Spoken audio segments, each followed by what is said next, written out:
Salut à tous, c'est Dimitri. Aujourd'hui, on se retrouve sur la chaîne Survie Bois et Bushcraft pour la présentation et le test du duvet Hammock Cocoon de la marque Snugpak. Comme son nom l'indique, c'est un duvet en forme de cocon qui est conçu pour s'isoler et garder la chaleur dans son hamac. Contrairement à mes autres vidéos revues, je ne vais pas rentrer dans une présentation détaillée de la marque Snugpak, tout simplement parce que ce n'est pas le premier produit de la marque que je teste. Donc si vous souhaitez connaître l'historique un peu plus complet de cette marque, je vous invite à aller visionner mes tests précédents. Extrêmement rapidement, Snugpak est une marque anglaise qui est spécialisée notamment dans la production de sacs de couchage et de vêtements d'extérieur, mais pas seulement, ils font également des tentes, des hamacs et d'autres accessoires. Ce sera tout pour la brève présentation, on va maintenant rentrer dans les caractéristiques du produit, mais avant j'aimerais remercier mon partenaire Terran qui m'a gentiment envoyé ce duvet afin que je puisse vous le présenter. Parlons d'abord des caractéristiques principales, puis l'on parlera des avantages et des inconvénients un peu plus loin dans la vidéo. Le duvet vient avec un sac de compression. Donc je vais comprimer le duvet rapidement pour vous donner les dimensions. On retrouve 4 sangles de compression qui vont nous permettre de bien réduire la taille du duvet. Lorsque le duvet est comprimé, on est sur environ 24 cm de diamètre pour une trentaine de centimètres de longueur. Au niveau du poids, le duvet avec le sac de compression pèse 1950 grammes. Je vais maintenant retirer le duvet de son sac de compression pour que vous ayez une idée de sa taille lorsqu'il n'est pas comprimé.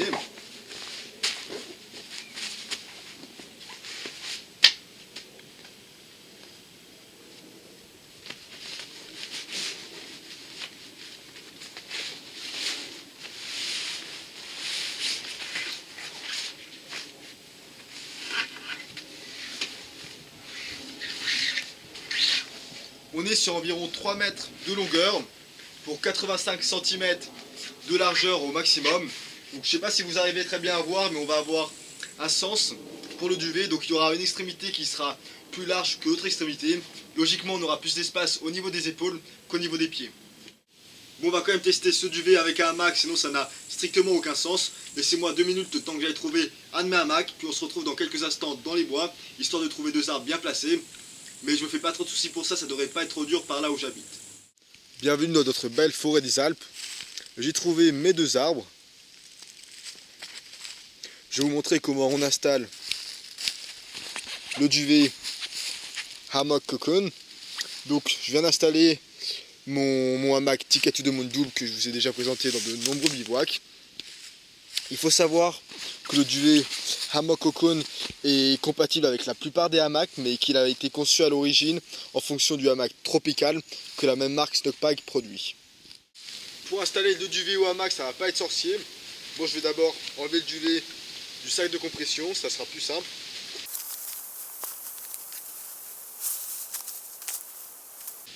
On vient retrouver sur tout le long du duvet une fermeture éclair.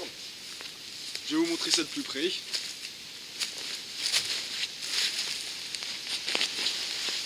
Donc, elle est sur environ les 5/6 de la surface du duvet. Ce qu'on va faire, c'est qu'on va ouvrir cette fermeture éclair.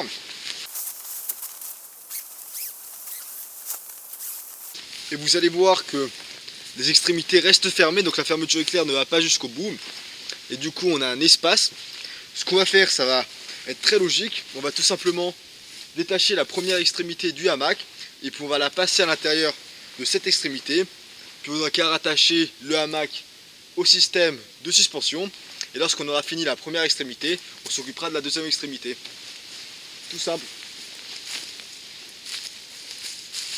Je mets l'extrémité du hamac à l'intérieur de l'extrémité du duvet et on rattache le hamac au système de suspension.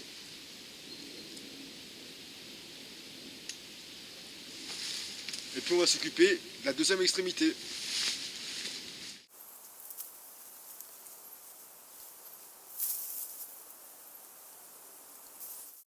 La deuxième et dernière étape va être de fixer correctement l'extrémité du duvet à l'extrémité du hamac en question.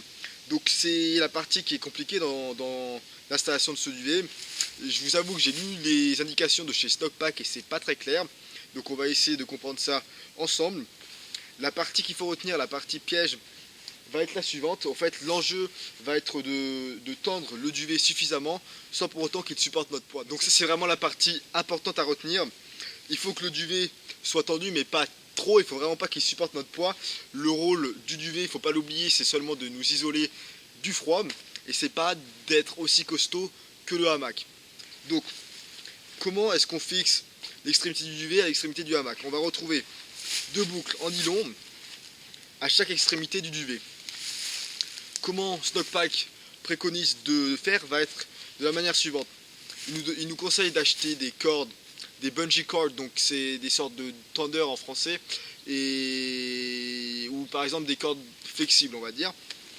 Et il nous conseille de faire un nœud avec un point d'ancrage, par exemple ça peut être ce mousqueton, le mousqueton du hamac, et ils vont nous demander de faire une boucle avec la corde flexible, de manière à ce que lorsqu'on va aller à l'intérieur du hamac, la corde étant flexible, elle va apaiser la tension qui va se trouver sur le duvet.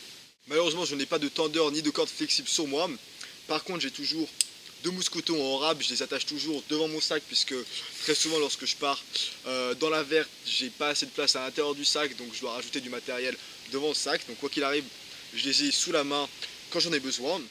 Ce qu'on aurait tendance à faire, ce serait d'attacher les deux boucles en nylon directement au mousqueton du hamac, mais ça c'est vraiment pas une bonne idée puisque justement il y aurait trop de tension sur le duvet et le duvet risque de casser tout simplement.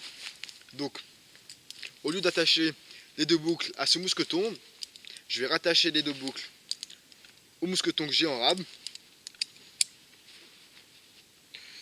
Hop et hop, donc ça va permettre de serrer l'extrémité du duvet.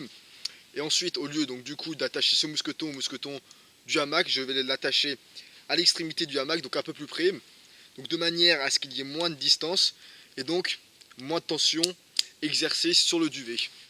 Je sais que j'ai pas été très clair, j'espère que vous avez quand même réussi à me comprendre, mais vraiment s'il y a un point essentiel à retenir, c'est que le duvet ne doit pas supporter de poids. Donc il est vraiment juste là pour être tendu, mais pas plus. De toute façon, vous allez comprendre lorsque je vais me mettre dans le hamac, je vais vérifier qu'il n'y ait pas de tension qui soit exercée sur le duvet. Donc maintenant, on va faire exactement pareil à l'autre extrémité. Et voilà, notre installation est terminée. Un petit récap, donc j'ai attaché les deux extrémités avec le mousqueton qui reprend les deux boucles en nylon. Je vais quand même vous montrer comment Snugpak préconise de faire. Donc voici la feuille où il y a toutes les instructions. C'est cette partie qui nous intéresse. Donc là vous voyez l'extrémité et la corde. Donc la corde souple, flexible. Dans tous les cas, je vous mettrai un lien qui vous renverra vers les instructions. Et je vous souhaite bonne chance pour les comprendre. Dans tous les cas, c'est pas bien grave, on a notre duvet qui est installé. D'ailleurs, vous pouvez voir que j'ai laissé pas mal de jeu, pas mal de mou entre le hamac et le duvet, de manière à ce que lorsque je me mettrai à l'intérieur du hamac, il va s'abaisser sous mon poids, mais le duvet ne sera pas mis sous trop de tension.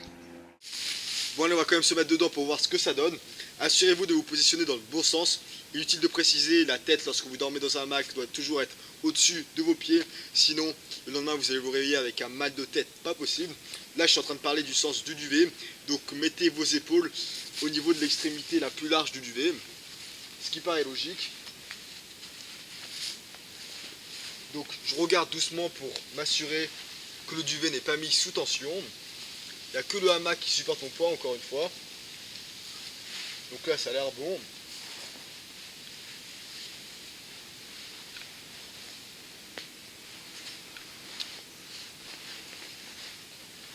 Ça demande un petit peu de souplesse. Avec ce duvet, vous allez avoir deux possibilités. Donc soit vous le fermez partiellement, donc vous laissez un petit espace pour voir en dehors du hamac ou tout simplement respirer confortablement. Ou autrement, par temps froid, s'il fait vraiment froid, vous allez pouvoir vous enfermer complètement.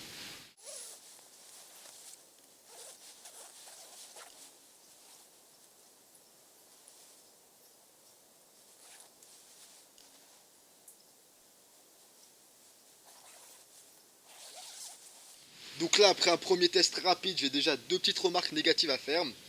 La première, c'est inévitable, mais je tiens quand même à le préciser. Étant donné que l'extrémité va être serrée, on ne va pas pouvoir dormir en diagonale. Il y a beaucoup de personnes, et j'en fais partie, qui aiment bien dormir en diagonale lorsqu'on est dans des hamacs. Tout simplement pour que notre corps soit un peu plus plat et non pas dans la forme d'une banane. D'ailleurs, c'est pour cette raison que j'ai un hamac double et pas simple. Dans tous les cas, on ne pourra pas dormir en diagonale puisque nos pieds seront resserrés. Donc on aura beaucoup plus de chaleur dans cette configuration-là, mais on va devoir inévitablement perdre un petit peu en confort. La deuxième petite remarque négative, je vais sortir du hamac pour vous montrer ça. Donc la deuxième petite remarque négative, qu'il s'agit en fait plus d'une amélioration possible, va s'agir de ces cordelettes. Donc là vous voyez cette cordelette, moi je trouve ça très utile. Le problème c'est qu'elle n'est que sur la fermeture éclair extérieure et pas sur la fermeture éclair intérieure. Donc je pense que ça aurait été vraiment appréciable d'avoir cette cordelette également à l'intérieur. Généralement on va utiliser ce système, donc ce duvet cocon lorsqu'il fera froid. Lorsqu'il fait froid, on a une dextérité qui est réduite, une mobilité réduite, et donc nos mains seront beaucoup moins habiles. Donc ce type de cordelette va vraiment rendre le travail d'ouverture et de fermeture beaucoup plus agréable. La plupart d'entre vous comprennent et connaissent l'utilité d'un système d'isolation comme ceci. Aujourd'hui dans cette vidéo, je suis en train de vous présenter un duvet de type cocon, mais il existe d'autres manières de s'isoler. J'aimerais parler rapidement de quelques points théoriques. Je pense que pour ceux qui sont nouveaux dans le domaine et les débutants, ça peut être très intéressant. Un des enjeux majeurs lorsqu'on est dans la nature va être de réguler sa température. Dans le cas qui nous intéresse aujourd'hui, ça va être de s'isoler du froid. Dans d'autres cas, c'est de s'isoler de la chaleur. On verra ça dans d'autres vidéos. Le problème majeur lorsqu'on dort en hamac va être le problème de l'isolation. Comme vous devez tous le savoir, ce qui permet à un sac de couchage d'être chaud, ça va être sa capacité à enfermer et à immobiliser des particules d'air autour de nous. Du coup, plus le sac de couchage est gros, plus il a du gonflant, plus il a du volume, et plus il va être en capacité de nous offrir de la chaleur. Bien entendu, si on ne prend pas en compte d'autres paramètres comme le garnissage et autres, mais on va rester simple aujourd'hui. Le problème est le suivant, lorsqu'on dort dans un hamac, le poids de notre corps va venir compresser le sac de couchage et la surface du hamac, ce qui implique qu'il n'y aura plus de volume, il n'y aura plus de gonflant, et donc moins de particules d'air pour nous isoler du froid. Idem lorsqu'on dort à même le sol, on aura besoin d'un tapis de sol pour se protéger, pour s'isoler du froid, puisqu'en effet en étant à même le sol, on va être sujet à de grandes pertes de chaleur par conduction. Conduction, un petit rappel pour ceux qui ont oublié, ça va être le contact entre deux objets solides qui va donner lieu à un échange de chaleur du plus chaud vers le plus froid. Maintenant revenons à notre cas, lorsqu'on dort dans un hamac, on va être sujet à de grandes pertes de chaleur, notamment par convection. La convection, c'est une forme particulière de conduction qui met en jeu les mouvements de l'air. Très simplement, un fluide qui se chauffe se dilate, il va devenir moins dense et il va donc monter. Et ce fluide sera continuellement remplacé par un fluide plus froid, ce qui va créer un mouvement circulaire dit de convection. Dans notre cas, le phénomène de convection qui nous concerne le plus va être le vent lorsqu'il s'agit de s'isoler du froid. Allez, ce sera tout pour cette petite parenthèse théorique. J'espère que je ne vous ai pas tous embêté avec ça. Personnellement, je considère que c'est important de comprendre ces différents phénomènes. Et bien tout simplement pour comprendre pourquoi tel ou tel équipement va nous être utile dans telle ou telle situation. En plus de nous couper du vent, le duvet en forme de cocon va également nous isoler du froid en emprisonnant de l'air chaud d'une part à l'intérieur du hamac, mais également à l'intérieur de sa propre épaisseur de garnissage. Il va donc en quelque sorte faire office de sac de couchage et d'underblanket. Pour ceux qui ne connaissent pas, les underblankets sont l'équivalent d'une couverture qu'on vient d'attacher en dessous du hamac, justement afin de limiter la perte de chaleur par convection. Revenons à nos caractéristiques et parlons des matériaux utilisés. La couche extérieure